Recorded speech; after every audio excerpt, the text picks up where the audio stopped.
Ukraine is headed toward victory. At least that's the opinion of a growing number of Western officials, analysts and media, and of course, Ukrainian officials. As the war in Ukraine heads into its fifth summer, many experts have become increasingly confident that Ukraine has not just seized the initiative, but victory itself. As Patrick Tucker, science and technology editor for the US defense outlet Defense One, puts it, Ukraine isn't just surviving its grueling war with Russia, it is in some ways thriving and may even be on a path to victory. But is that accurate? In previous years, we've seen similar rounds of optimism about Ukraine's prospects that turned out to be obviously premature. For example, during Ukraine's counter-offensive in Kyiv Oblast in 2022, at the onset of its 2023 counter-offensive in Zaporizhia and Kherson Oblast, during its incursion into Russia's Kursk region in 2024, and during the fuel crisis inside Russia, caused by Ukrainian strikes on energy infrastructure during the summer of 2025. In each of those cases, Ukraine's advantage turned out to be temporary, and in the case of the 2023 counter-offensive and Kursk incursion, eventually turned into heavy defeats. But this time might be different. Ukraine has upped the ante significantly in recent months and unleashed something so advanced that it might signal to Russian President Vladimir Putin that the war is over and not in his favor. We're talking something totally sci-fi: humanoid battle robots. Now, we know that drones have made a big impact on the battlefield. The Ukrainian armed forces have dramatically increased the number and range of their medium and long-range missile and drone strikes inside Russia. A flurry of advanced new weapon system has entered the fray, with more being introduced all the time. And the results appear to justify the confidence in Ukraine's prospects. Ukraine is now striking critical Russian military and energy infrastructure and key logistic routes daily. Its new range of medium-range strike drones, like the Hornet, has turned the key Novorossiya highway into a road of death. The highway is the main artery linking occupied Crimea with the Russian mainland, through the occupied oblasts of Kherson, Zaporizhia, Donetsk and Luhansk. Ukrainian strikes have left dozens of Russian military vehicles, fuel tankers and other vehicles burnt out along the road, along with gas stations, railway infrastructure and bridges. As a result, Crimea is currently undergoing a severe fuel crisis. Residents have been restricted to 20 liters of fuel per day, with massive queues forming as Crimeans struggle to get their hands on the precious liquid. Authorities are also predicting a complete collapse of the summer tourist season, a critical revenue source for the peninsula. But it could be the prelude to something much more dramatic. Speculation from both the Russian and Ukrainian sides is growing that these events aren't just an economic and reputational blow to Russia. A growing number of analysts now also believe that they're likely set up for a daring Ukrainian attempt to land troops on the peninsula to try and seize some or all of it. At the same time, Ukrainian long-range drones and missiles are undeniably reaching ever deeper into Russia and hitting important targets with growing frequency. Oil refineries and storage facilities, key military industrial production facilities, and poignant cultural centers are all being pummeled. The increasingly audacious nature of these strikes was vividly illustrated recently in St. Petersburg, Russia's second most important city. During the St. Petersburg International Economic Forum, Russia's premier economic gathering, regarded by many as Russia's Davos, Ukraine attacked the city with dozens of drones. A Russian corvette dubbed the Boyki was hit in a dry dock in the Kronstadt island port, causing a fire and likely extensive damage. The St. Petersburg oil terminal, one of the largest oil transshipment complexes in northwestern Russia, also went up in flames. Russian authorities claimed that debris from a downed enemy drone caused a major fire, which had claimed the lives of 2 firefighters. Plumes of smoke were visible from the conference venue, prompting some Ukrainian and Western observers to claim that the strikes had disrupted the conference. However, no evidence of any disruption was visible at the event itself. No running for shelters, no panic, no delayed sessions, nothing. In fact, the event attracted more than 20,000 participants from 130 countries, challenging claims in the West that the war in Ukraine has isolated Russia. The war has certainly isolated Russia from the West, but as Putin's recent high-profile visit to China and the guest list at the SPIEF indicate, isolation doesn't extend to the other 7/8 of the world in any meaningful way. Indeed, during a plenary session featuring Putin, Saudi Energy Minister Abdulaziz bin Salman Al Saud described relations between the two nations as until death do us part. Still, as Tucker writes, oil infrastructure deep in Russian territory is no longer safe, giving Kyiv leverage over Moscow's export revenues. And as of mid-May 2026, Ukraine's military has struck Russian oil refineries 158 times in total, including 24 of Russia's 33 refineries that are capable of processing over 1 million tons of oil per year. At least 35 of those strikes occurred during 2026, underscoring the increasing frequency and potency of the strikes. According to Reuters sources, virtually all major oil refineries in central Russia have been forced to halt or scale back fuel output as a result, representing roughly a quarter of its total output. Unfortunately for Ukraine, it hasn't done as much damage as they hoped, at least not yet. Despite the temporary or perhaps permanent shutdown of refineries in Tuapse, Perm, Kirishi, Ryazan and Saratov, Russia's oil export revenues have actually been increasing. In May 2026, the volume of sea deliveries of crude oil from Russia reached an average of 3.46 million barrels per day, a year-on-year increase of 120,000 barrels from 2025. And this at a time when oil prices have gone through the roof. Russia has been one of the major beneficiaries of the US and Israel's unprovoked attacks on Iran, which retaliated by shutting down the critical Strait of Hormuz and attacking the energy infrastructure of Gulf states that host US military bases. The result has been a severe supply shock in deliveries of oil and natural gas, causing prices to spike and the US to issue temporary waivers on sanctions on Russian oil. At the SPIEF, Putin also made the point that oil revenues were no longer the driver of Russia's economy that they once were. Since 2022, the share of oil and gas revenues has dropped from around 40% to 23%. Although, of course, it is significant, it would be wrong to say that this is critically important for us, he said. It's also an uncomfortable fact that Ukraine has a long way to go before it causes anywhere near the same kind of damage to Russia's oil refineries as Russia has wreaked on Ukraine. And Ukraine used to have a thriving oil refining industry of its own, supplying up to half of its gasoline needs. Not anymore. Chairman of the Anti-Monopoly Committee of Ukraine, Pavel Kirilenko, told Parliament in March that the Kremenchuk oil refinery had completely shut down operations as a result of Russian missile and drone strikes. Energy Minister Denis Shmyhal added that the refinery had been hit by 69 missiles and around 260 drones. The refinery was the largest remaining one in Ukraine. Ukraine's other major refineries in Lysychansk, Kherson, and Drohobych had previously been destroyed or occupied. Consequently, Ukraine now relies entirely on imports for its fuel supply, primarily sourcing gasoline and diesel from Poland, Lithuania, Romania, and Greece. But the damage Ukraine is causing to Russia's oil industry and revenues is far from the only way in which analysts like Tucker feel the war has shifted decisively in Ukraine's favor. They also claim that Ukraine has seized the initiative on the battlefield, thanks largely to what Tucker calls its fierce focus on AI and robotics. Ukraine has developed drones and ground robots that can hold territory and even take it back. Ukrainian ground robots reportedly now perform 80% of logistic tasks on the front lines, such as carrying explosives into enemy positions and evacuating the wounded, but they're increasingly being used in direct combat. In the summer of 2025, a single remote-controlled droid TW-12.7 robot, equipped with a machine, reportedly held its position for 45 days. According to a 3rd Army Corps spokesperson, the robot and its operator, situated some 6.2 miles away, disrupted every attempted breakthrough and prevented enemy infiltration, with no loss of Ukrainian life. But all of that is being taken up a notch, or 2 or 3, with the humanoid battle robots. 2 Phantom Mk1 humanoid robots were reportedly transferred to Ukraine for testing in February 2026. They were tested mainly for logistics and supply missions in hazardous areas, and according to InterestingEngineering.com, highlighted both the promise and current limitations of the technology. The trial reportedly successfully demonstrated the platform's potential for frontline support roles.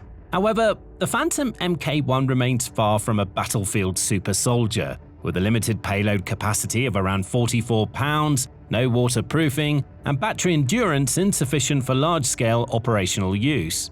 The US manufacturer of the Phantom, Foundation, plans to address these shortcomings with the Phantom II, which is expected to be sent to Ukraine later in 2026.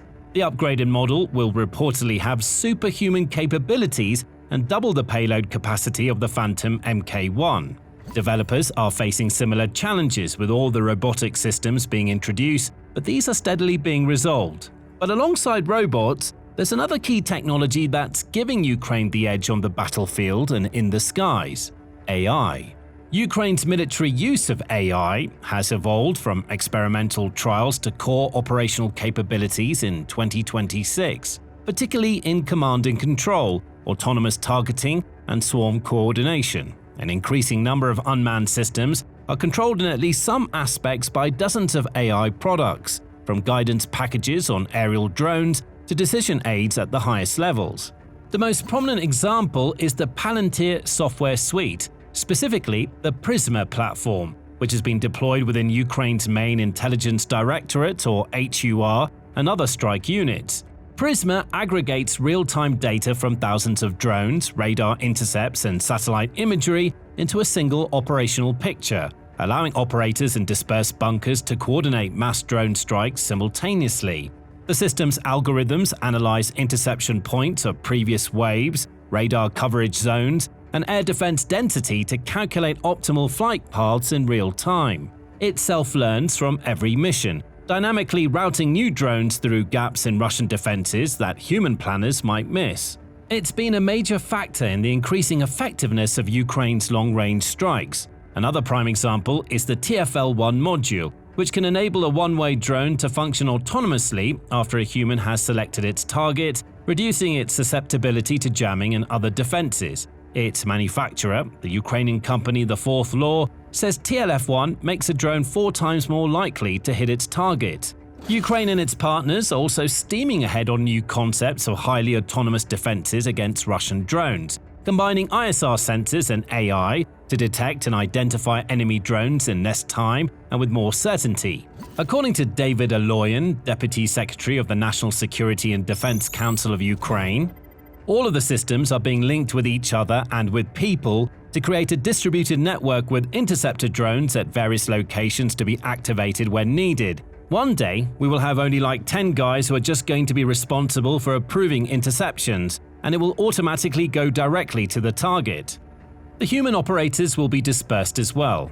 Everything can be controlled from Kyiv, Lviv, from cities in other countries, he said. Now, here at the Military Show, we don't just regurgitate tired headlines and stories. We fill in the details you need to understand exactly what's going on and why it matters. So subscribe to the channel so you never miss out. Now, Ukraine's willingness and ability to rebuild its doctrine, acquisition, and resupply systems around autonomous warfare hasn't just given it an edge over the slower-moving Russian military machine. It also addresses one of the 2 most critical issues Ukraine is facing: an increasingly critical shortage of manpower on the front lines. Russia is estimated to have a 1.5 to 5 to 1 advantage depending on the sector of the front lines. What's more, Russia is still able to attract hundreds of thousands of recruits based on high salaries and other benefits. By contrast, Ukraine has been forced to engage in a brutal program of forced conscription, nicknamed bussification, to try to replace its losses. Hundreds of videos of men being violently bundled into buses by the TCC, Ukraine's conscription officers, to be sent to the front continue surfacing. Dire footage released by Ukrainian Ombudsman Dmytro Lubinets shows these men being handcuffed to their beds of stairwells at recruitment centers to prevent any attempted escape. According to Lubinets, the number of complaints to the Ombudsman regarding violations of citizens' rights during mobilization has increased 333-fold compared to 2022. It's becoming an increasingly serious issue between the government and the population. Lubinets says those who can pay their way out are released, while others are mobilized indiscriminately. More and more videos show the population fighting back, attacking, and chasing off TCC and police officers during bussification attempts. At the same time, about 95,000 Ukrainians of military age have entered Germany since the beginning of 2025, 60% of the total number of Ukrainian citizens seeking refuge on German soil. To make matters worse, in January, newly appointed Defense Minister of Ukraine, Mikhailo Fedorov, reveal that around 2 million Ukrainians are evading the draft, while some 200,000 Ukrainian soldiers have deserted their positions without permission. Ukraine has come under increasing pressure from its backers to lower the conscription age from 25 to 18. Ukraine has refused so far, justifiably stating that this would risk turning what US international relations professor John Mearsheimer has described as a demographic death spiral into a demographic death. Instead, Ukraine is increasing pressure on nations like Poland and Germany to start sending refugees of military age back to Ukraine for conscription. The Institute for the Study of War, or ISW, writes that as a result of Ukraine's successful mid-range and frontline drone strike campaigns, Putin must now convince an increasingly tired Russian populace not only to support a fifth year of war, but also to accept involuntary mobilization for a war that's already cost Russia well over 1 million casualties.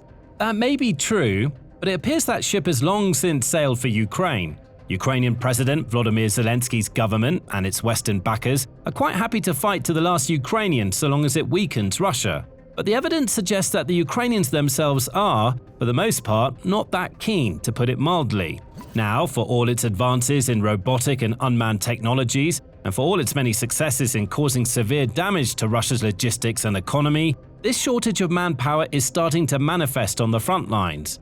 Western sources like the ISW have been claiming for months that despite this disadvantage, Ukraine has seized the initiative on the battlefield and captured more territory than Russia, or at least limited its advances to just a handful of miles. They claim that Russia's average monthly gains for the past 12 months were just 108 square miles. But a close examination of the key battlefields tells a different story, especially where it really counts. In the Donbas, fighting around Lyman has intensified once again, with both sides battling for advantage along a critical section of the front. But more importantly, according to a growing number of Ukrainian military sources, parts of the heavily fortified defensive belt in Donetsk Oblast are coming under increasing pressure, and it's unclear how exactly Ukraine is going to stem the tide. The critical city of Konstantinyivka has been outflanked, with Russian forces now in more or less control of all but the northern portions of the city. Some 12,000 Ukrainian forces are estimated to be encircled, with many others retreating to the next town in the belt, Druskovka, as Ukrainian military expert Konstantin Mashovets puts it. As for the further tactical prospects of the defending Konstantinyivka, they, it seems, are, to put it mildly, very unfavorable for the Ukrainian armed forces. Both Kramatorsk and Sloviansk, the other two cities in this belt, are now well within range of Russian FPV drones and medium-range artillery, with logistics in and out of the cities under constant pressure. Ukrainian authorities recently ordered the evacuation of large parts of both cities, along with the nearby settlements of Belenkie, Malotaranovka, and Privolye, underscoring how the situation is deteriorating. If this fortress belt falls, there's precious little by way of heavy fortifications to prevent the Russians from capturing the remainder of the Donetsk Oblast and advancing further. That's why Zelensky has been so adamant that he will not concede to Russian demands that peace is only possible if Ukrainian forces leave the Donbas.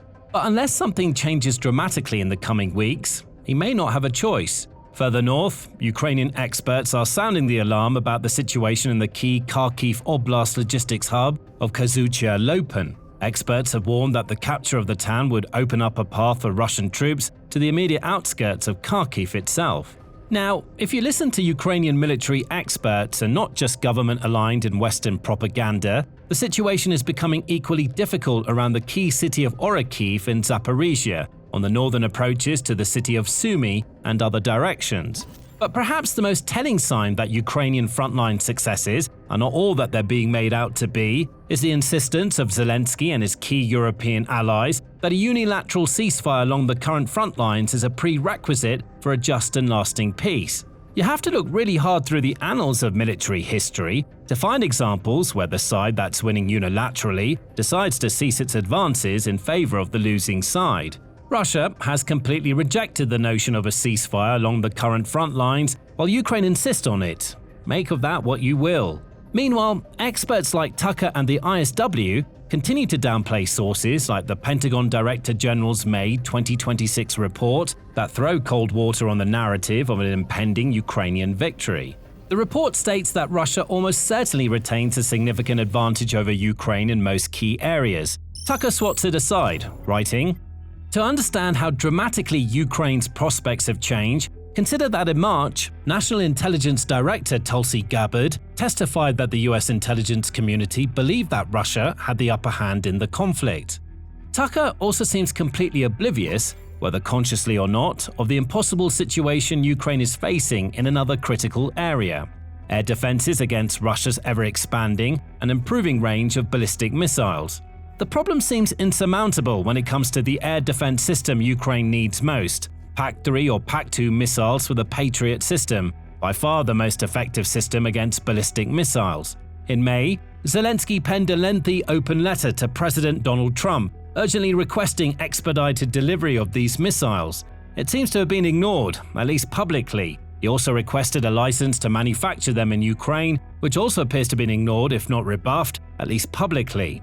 He then asked Germany to provide dozens of additional Patriot interceptor missiles from its reserves by the end of the year. In return, he promised to deliver interceptor drones, which are expected to be produced in the future. An answer is expected in July. The problem for Zelensky is that thanks to the war in Ukraine, and more importantly, the US battle against Iran, there's a chronic shortage of these missiles, and there simply isn't the production capacity to bridge the gap.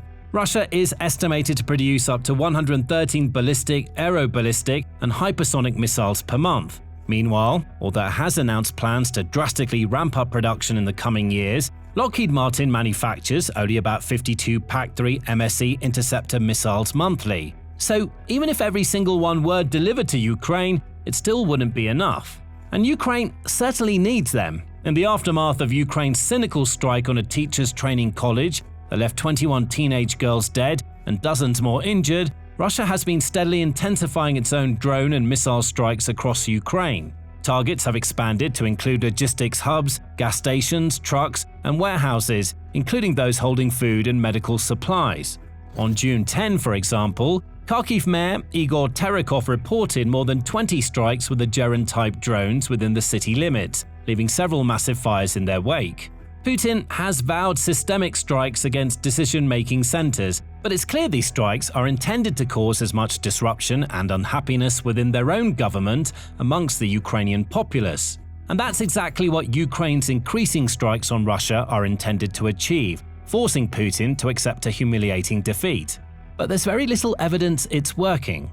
Putin is indeed under increasing pressure inside Russia, but not to seek an unfavorable peace. Rather, the vast majority of Russians are demanding ever more vocally that he take off the kid gloves, so to speak, and hit Ukraine much harder.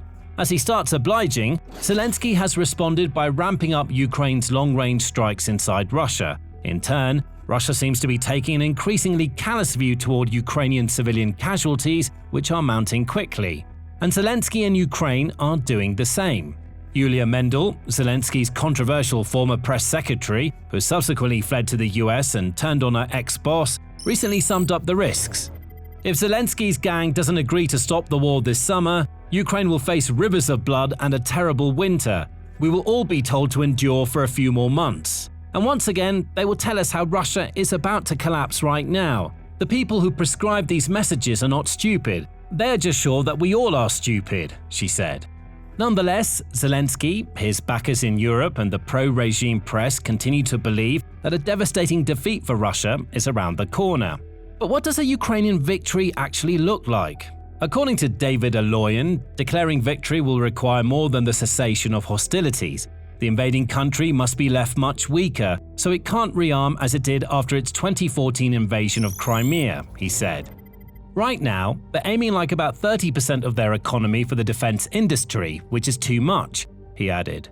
The fact that Ukraine is already spending 100% of government revenues to fund its war and is entirely dependent on foreign aid and loans to fund salaries, pensions, and all other government expenditure seems to have escaped him.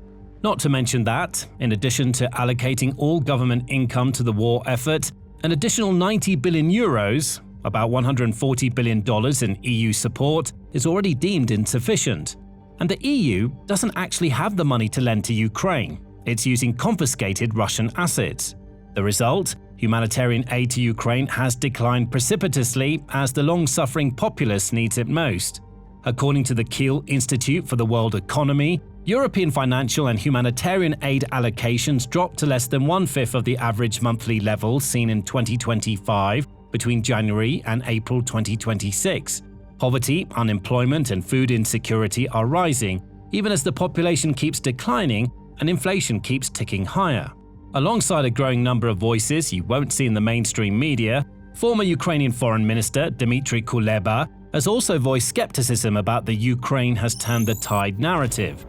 I don't really want to be a mood killer who sits and prevents people from rejoicing, but first in November, you and I will return to the narrative about how we all survived the winter, or the phrases that there was a turning point in the war, Ukraine has turned everything in the opposite direction, and now we will march on the Kremlin. It's all nonsense. Well, I understand that for some listeners, this is for their mental state. It's a very useful story. So, who's deluding themselves or outright lying? Are the likes of Tucker, the ISW, and Zelensky right? Is Ukraine moving rapidly towards a decisive victory that forces Russia to accept humiliating peace terms and ultimately an internal collapse within Russia? Or are Zelensky and his partners in the EU and UK cynically devastating the Ukrainian people and economy, chasing a pipe dream of some kind of Ukrainian victory? More pertinently, where are all of Zelensky's escalations leading? Everyone seems to have forgotten that Russia is the world's largest nuclear power. The point of that power is to prevent such a defeat. So, are the Europeans really willing to risk nuclear attacks and/or a full declaration of war by Russia, involving the mobilization of hundreds of thousands more troops? Would France or the UK really risk trading London or Paris for, say, Dnipro by launching retaliatory nuclear strikes if Russia went as far as a few nuclear strikes? Would their populations allow it in the first place? Roman Kostenko, secretary of the Rada Defense Committee, recently warned about the risks of Russian use of tactical nukes to secure a frontline breakthrough and/or a mass mobilization, and how difficult it would be for Ukraine to counter them.